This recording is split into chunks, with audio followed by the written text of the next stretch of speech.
We are down to the wire now. Just weeks left. Negotiations on the country's debt ceiling have stalled. Speaking with those at the center of those talks is our political reporter, Will Keneally. Will? Well, Eric, June 1st is the deadline. Congress and the president both have to agree to pay the country's loans. Otherwise, we could go into default. We spoke to one of President Biden's economic advisors who painted a dire picture.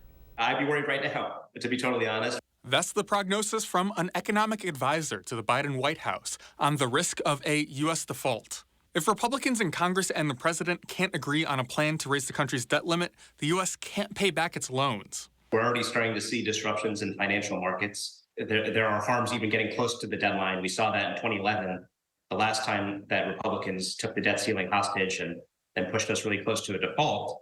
The debate is over how to do it. The president has been pushing for a clean bill to just raise the limit, but Republicans are pushing for federal spending cuts. I think at the end of the day, we're going to have an opportunity here to raise the debt ceiling responsibly by saving taxpayers' money, limiting the growth of future government, and really growing our economy. Democrats on the other side have called Republicans' position reckless, but Wisconsin Congressman Bryan Steil says the president needs to at least come to the table to consider cuts. At a minimum, we should be able to dig into the federal budget and find savings. The president's original position was that he couldn't find $1 of savings. I personally view that as pretty reckless. This comes as today Republicans walked out of debt ceiling negotiations, saying the president was making unreasonable requests. And all of this has to be sorted out in a matter of weeks. Secretary Yellen has said we have until about June 1st to make sure that we do not default. And so we need an answer to this as soon as possible.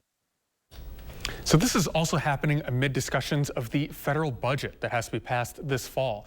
We asked Congressman Steil why Republicans wanted to push these negotiations to the debt ceiling instead of to the budget. He says that it's more important to set that top line number first and that Congress needs to work through the debt ceiling first and foremost.